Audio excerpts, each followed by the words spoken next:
Welcome to Travels with Monkey Boy. Today we've got day 5 in Ireland. Uh, so today was a bit of a short day, but I'll still find ways to waste your time. We found ourselves in Limerick this morning.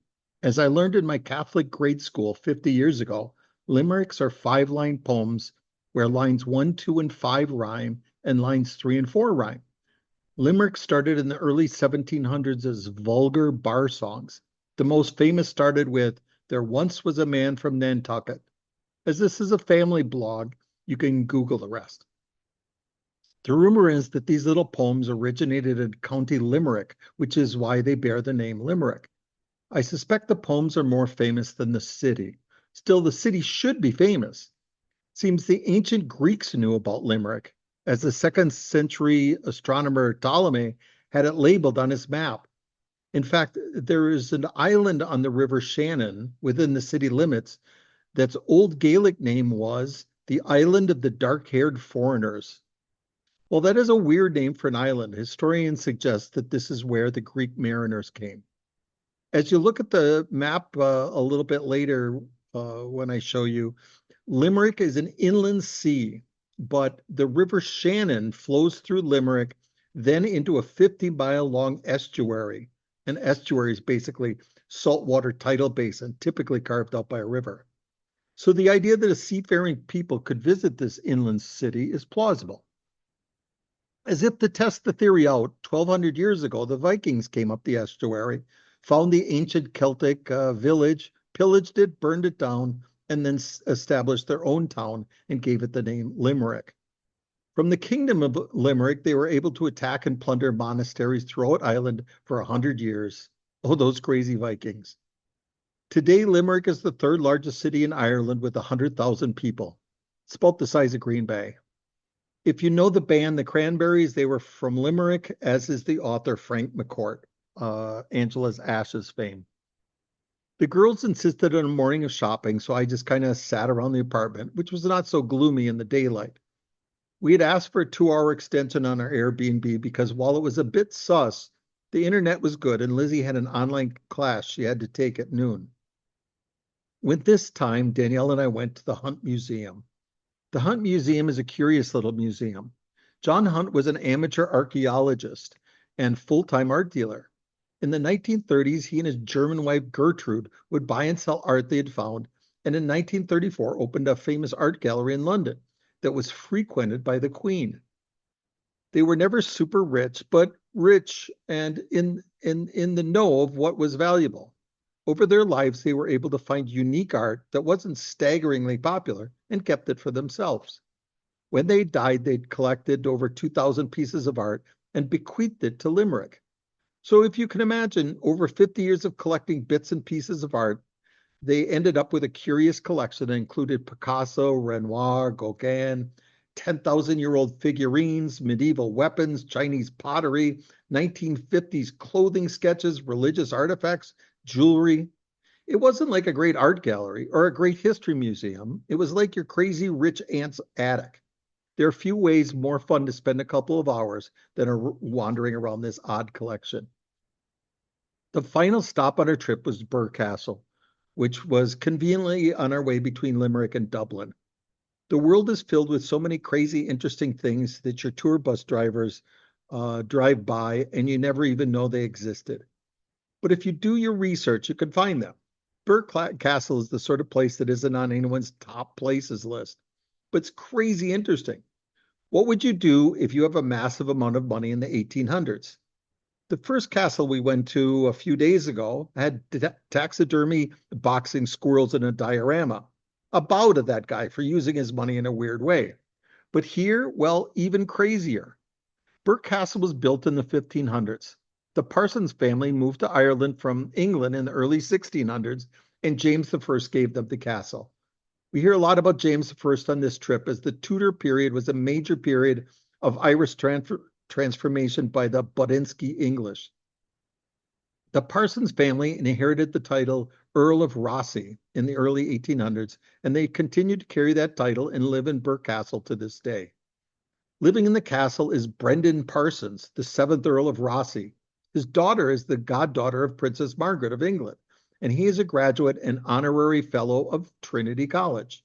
In Ireland, all roads lead to Trinity. Anyway, the story really gets interesting with the third Earl of Rosse, William Parsons, who married a wealthy Brit by the name of Mary Field.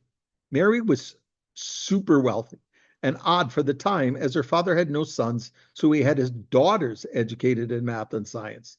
Imagine. So the Parsons have a castle, they have a title, and with the marriage to Mary, now they have a ton of money. So what did they do? They built the world's largest telescope.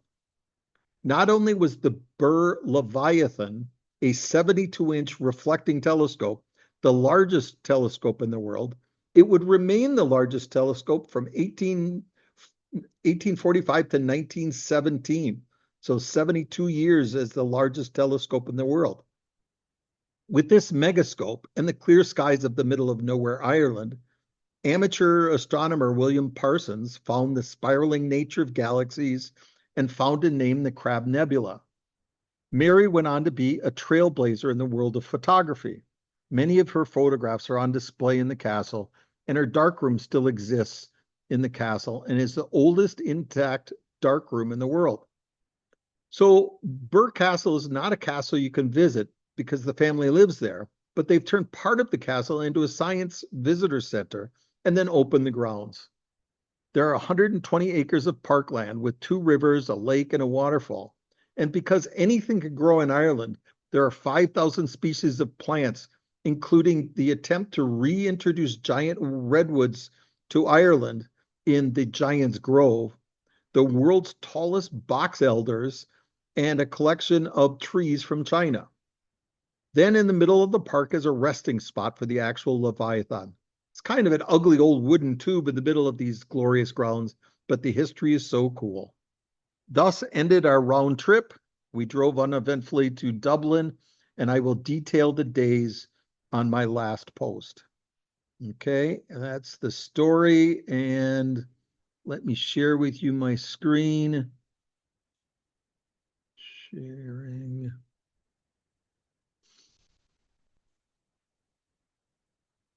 Okay, and here's the map. Again, Europe, there's England, and here's Ireland. And if you remember, we started off in Limerick. Here's Limerick.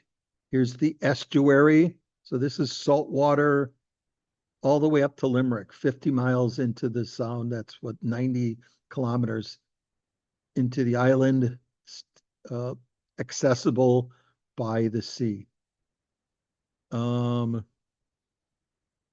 And after we went there, we went to Birr Castle, which is right here.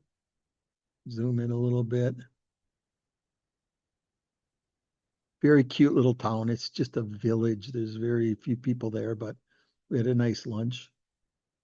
And then afterwards, we drove over to Dublin. We stayed at a hotel by the airport because there is no parking anywhere in Dublin. And we dropped Lizzie off at college because she had classes the next day, and thus ended our trip. Okay, and as you can see, this was the giant loop that we made in our 5 days. We never got to the south. I'd never been to County Cork, never been to Waterford, but days ahead, I guess.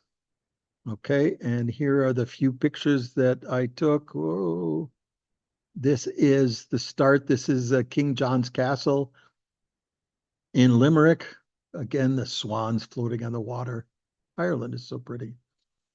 Here is the viewing area for the Leviathan. And here is the magnificent old telescope. 72 years, biggest telescope in the world. And here's the grounds that you walk around in the Birr Castle area, one of the rivers. Every place there were crazy plants. And I didn't take any pictures because I'm a dope. Anyway, that's all I got for today. Hope you had a nice journey with me. Try to finish up with Dublin in the next day or so. Bye now.